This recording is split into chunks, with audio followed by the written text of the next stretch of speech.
আজি আপোনালোক আটাইয়ে মোক চিনিও নাপায়, কিছুমানে পায়। মই সেইদিনা আহিছিলোঁ, সেইকাৰণে মোৰ বিষয়ে অকণমান কৈ দিওঁ আৰু আপোনালোকৰ বিষয়ে অকণমান হেৰি কৰোঁ, চিনাকি কৰিব টাইপ হওঁ আৰু কি। তো মোৰ নাম হাছিনা আহমেদ। মই এনেই অধিবক্তা এডভকেট হয়, প্ৰেক্টিছ কৰোঁ আৰু মই অলপ পলিটিক্সৰ লগতো জড়িত আৰু সামাজিক কাম কাজৰ সৈতে আচলতে বেছি মই জড়িত আগৰ পৰাই, পঢ়া শুনা কৰি আছিলোঁ তেতিয়াৰ পৰাই। তো যিয়ে নহওক, আপোনালোকে আটাইয়ে জানে যে আমাৰ পবিত্ৰ ৰমজান মাহ চলি আছে আৰু সেই উপলক্ষে মানে ভাবিলোঁ যে ইফতাৰীটো যিটো আমাৰ মানে খানা হয়, এইটো মই ভাবিছোঁ যে আপোনালোকৰ মাজত একেলগে বহি আমি খাওঁ। কাৰণ আমি প্ৰত্যেকেই আচলতে কেনেকুৱা, আমি পঢ়া শুনা কৰোঁ, উচ্চ শিক্ষিত হওঁ, কিন্তু উচ্চ শিক্ষিত হ'লেও আমি ভাবোঁ যে ভাল মানুহ আমি কেনেকৈ হ'ব পাৰোঁ, সেইটো আমাৰ লক্ষ্য হোৱা উচিত আৰু আমি সামাজিক হোৱাটো বেছি ভাল বুলি মই ভাবোঁ। আৰু আমাৰ নিজৰ পিতৃ মাতৃক প্ৰত্যেকগৰাকী ল'ৰা ছোৱালীয়ে মই ভাবোঁ যে সেইখিনি মানে সন্মান দিয়া উচিত। মা দেউতাৰ লগত, মা দেউতাই যিহেতু জন্ম দিছে আমাক, আমি সেইখিনি মৰম শ্ৰদ্ধা সন্মান সেইখিনি আমি কৰাটো জৰুৰী বা উচিত আমাৰ জীৱনত। কাৰণ কি আমি দেখা পাওঁ যে বহুত ল'ৰা ছোৱালী শিক্ষিত হয়, ডাঙৰ হয়, কিন্তু তাৰপিছত মা দেউতাক যেনেদৰে চাব লাগে চোৱা চিতা সেইখিনি কৰিব নোৱাৰে, এনেকুৱা ধৰণৰ পৰিৱেশ হয়। আৰু আপোনালোকেও ইয়াত যিমানগৰাকী আইতা আছে, প্ৰত্যেকৰে মানে জীৱনত এটা এটা কাহিনী জড়িত হৈ আছে। গতিকে চবৰে জীৱনত থাকে কিছু কাহিনী বা কিছু অধ্যায়, যিটো আমি কিছুমানে কওঁ, কিছুমানে প্ৰকাশ কৰোঁ, কিছুমানে নকৰোঁ। তো সেইখিনি এনেকুৱা হয় যে কিবা এটা পৰিৱেশত কৰি আছে, আপোনালোক ইয়াত আহিছে, সকলোৱে নিজৰ পৰিয়াল হৈ আজি ইয়াত আহি চবে একেলগে আছে আৰু এটা পৰিৱেশৰ সৈতে আপোনালোকে মানে এডজাষ্ট হৈ গৈছে ইয়াত আহি। তো এই পৰিৱেশত আপোনালোকে ইমান মিলিজুলি আছে, ধুনীয়াকৈ সুন্দৰকৈ আপোনালোকক পাই আমি অভিভূত হৈ পৰোঁ আচলতে। সেইদিনা মই আহি যেতিয়া আপোনালোকক লগ পাইছোঁ, ৰাতি কথা পাতিব আহিছিলোঁ, তেতিয়াও মানে মনটো কিবা এটা ভাল লাগি গৈছিলে। আচলতে ময়ো এনেকুৱা যে সামাজিক কাম কাজৰ সৈতে জড়িত আগৰ পৰাই, যেতিয়া মই ইউনিভাৰ্চিটিত পঢ়িছোঁ তেতিয়াও মানে এনেকুৱা যে যেতিয়াই জন্মদিন হওক, কিবা হওক, লংকেশ্বৰত আমাৰ মানে অৰ্ফেন হাউচ আছে, তাতে গৈছোঁ বা বৃদ্ধাশ্ৰম আমাৰ সেইফালে মাদাৰ ওলাইছোঁ, মই বহুতবাৰ গৈছোঁ, চানমাৰিত বা এইবিলাক। গতিকে সামাজিক হিচাপে আমিও কোনোবা নহয় কোনোবাখিনি মানে আপোনালোকক যিমান সহায় কৰিব লাগে, যিমান সময় দিব লাগে আমিও নোৱাৰোঁ। কিন্তু আমাৰ মনিকাৰ নিচিনা কিছু আছে যিসকলে বহুত বেছি সময় দি আছে আপোনালোকক, আপোনালোকো সৌভাগ্যৱান আৰু মনিকাও সৌভাগ্যৱান যে আপোনালোকৰ মাজত আমি প্ৰচাৰ কৰিব পাৰি আছে, সেৱা কৰিব পাৰি আছে। এইটো এটা ভাগ্যৰ কথা। তো সেইটোৱে কথা যে আপোনালোকে ইয়াত পৰিয়ালৰ দৰে আছে, চবেই মিলিজুলি ভালকৈ থাকক।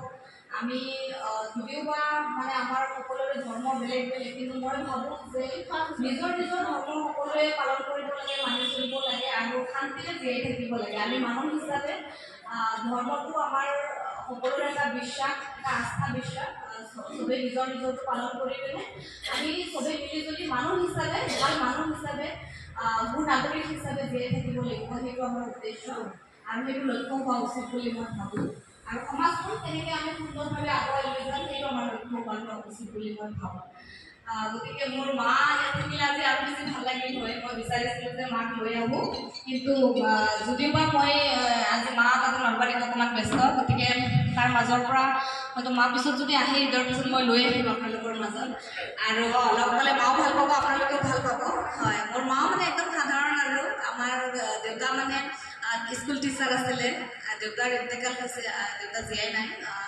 তো দেউতাৰ কাৰণেও অলপ আপোনালোকে সকলোৱে দোৱা কৰিব, আশীৰ্বাদ দিব, ভগৱানৰ ওচৰত হেৰি কৰিব। আৰু মাও যাতে সুস্বাস্থ্যৰে থাকে, ভালদৰে থাকে, আপোনালোকে দোৱা কৰিব, আশীৰ্বাদ দিব। আৰু আপোনালোকে সকলোৱে মানে খুব ভালকৈ থাকক, শান্তিৰে থাকক, মানে সুস্বাস্থ্যৱান হৈ থাকক। আৰু ইয়াত এটা পৰিয়ালৰ দৰে সকলোৱে মিলিজুলি থাকিব। একেলগে থাকিলে কেতিয়াবা এটা দুটা কথাও হয়, সৰু সুৰা, এইটো স্বাভাৱিক কথা হয়, কিন্তু সকলোৱে মিলিজুলি থাকক, সেইটো আমি বিচাৰোঁ। আৰু আজি আমিও সৌভাগ্যৱান যে আপোনালোকৰ মাজত আহিব পাৰিছোঁ, একেলগে বহি কথা পাতিব পাৰিছোঁ, আপোনালোকক চাব পাৰিছোঁ, কথা পাতিছোঁ, সেইটো মোৰো ভাল লাগিছে। গতিকে সেইটোৱে কথা যে আমি সামাজিক হিচাপে জীয়াই থাকিব লাগিব। যদিও বা আমি পঢ়া শুনা কৰি ডাঙৰ দীঘল হৈ ভাল চাকৰি কৰি ভুল মাহত ভাল এটা পইচা পালে বা এচি ৰুমত এচি গাড়ীত ঘূৰিলে মানে জীৱনটো সফল নহয় বুলি মই ভাবোঁ। যেতিয়া আপুনি সামাজিক হৈ থাকে, আপোনাৰ ওচৰ পাজৰে কেনেকুৱা পৰিৱেশ আটাইৰ লগত মিলি জুলি থাকিলে সেইটো মই ভাবোঁ যে আত্মতৃপ্তি আৰু আত্মসন্তুষ্টি আৰু নিজেও ভালকৈ থাকিব পাৰি, অইনেও সেইখিনি অনুভৱ কৰে মনত। আত্মসন্তুষ্টি বোলা বস্তুটো সেইটো এটা বেলেগ ধৰণৰ। আৰু বহুত মানুহে তেওঁলোকে সামাজিক নোহোৱা বা বেলেগ ধৰণে থাকি ভাল পায়, কিন্তু আমাৰ নিচিনা আমি কিছু সংখ্যকে, আমাৰ বৌ হয় এজনী ওচৰতে থাকে, তাইও খুব সামাজিক। তাৰপিছত ভণ্টি তাইও খুব মানে ছ'চিয়েল ৱৰ্ক কৰে সেনেকুৱা। আমাৰ মামাও আহি পাইছে। গতিকে চবেই মানে আমি যিখিনি সামাজিক আৰু সেইখিনি মানে এনেকুৱা ধৰণৰ অনুষ্ঠান ইয়াতে তো আমি সকলোৱে মিলিজুলি থাকিম ভালকৈ। আৰু ভাল লাগিছে আজি আহি ইয়াত আপোনালোকৰ মাজত আমি আহিছোঁ। ইয়াত মামা ইয়াত তো আৰু আমাৰ কিছু গেষ্ট আহিব, চবেই অলপ অলপ কথা ক'ব। তো আজি আপোনালোকৰ আগত আহিছোঁ। মই মানে আপোনালোকে চিনি পালে ইতিমধ্যে। আৰু মোৰ মামা আহি পাইছে, এই ভাইটি আগত আহিব দিয়ক। আৰু মোৰ লগৰ আৰু ছোৱালী আহিব, চবেই আহি আছে। গতিকে চবেই অলপ অলপ কওক আৰু আপোনালোকৰ মাজত আপোনালোকে ভাল পাব। যিহেতু আৰু অলপ পিছত আকৌ ইফতাৰ হ'ব, ইফতাৰৰ সময়ত আমি খাম তেতিয়া, কিন্তু তাৰ আগত চবেই অকণমান ক'লে ভাল লাগিব আৰু ঠিক আছে। ভাল লাগিলে চবেই ভালে থাকক, কুশলে থাকক, আমাৰ কাৰণে দোৱা কৰিব। আমি যাতে ভাল মানুহ হ'ব পাৰোঁ, ভালকৈ জীয়াই থাকিব পাৰোঁ, আৰু আপোনালোকৰ মাজত মাজে মাজে আহি সময় দিব পাৰোঁ, আমাৰো ভাল লাগিব। আপোনালোকেও ভালকৈ থাকক, সুন্দৰকৈ থাকক, আৰু আমাৰ এনেদৰেই আমি ভালকৈ থাকোঁ, সমাজখন সুন্দৰ হৈ আমি ভালকৈ জীয়াই থাকিবলৈ বিচাৰোঁ। ধন্যবাদ।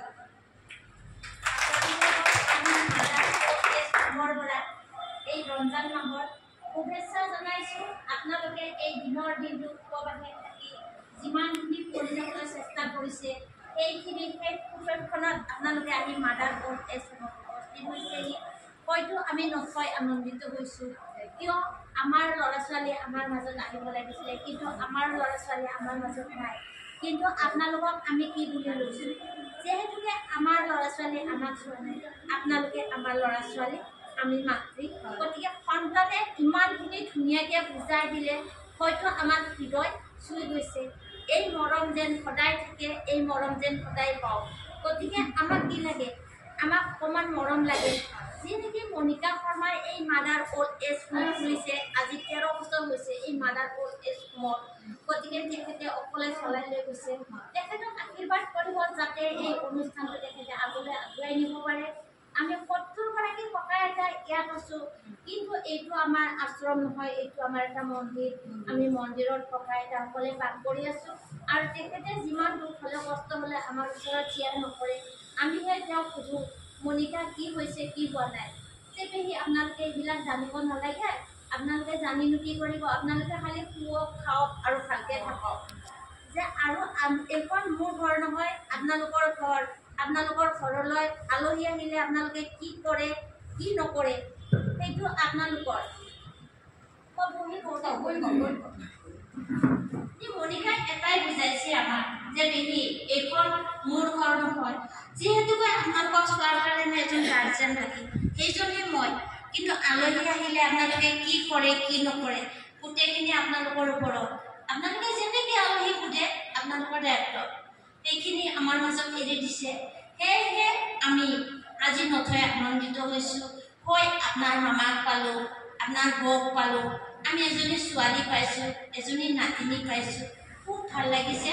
গতিকে হয়তো আমি এই ৰমজান মাহৰ শুভক্ষণত আমি হয়তো সকলো ৰাইজকে ইয়াত থকাখিনি গোটেই মুছলিমে হয়, কিন্তু মুছলিম হ'লেও মই তাত জাতিভেদ আছে বুলি মই নাভাবোঁ।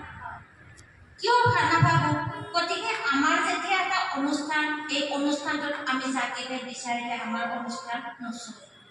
আমাক যোনে যি দিয়ে আমি আনন্দ মনেৰে গ্ৰহণ কৰোঁ, আমি তাত কোনো ভাৱ নাৰাখোঁ।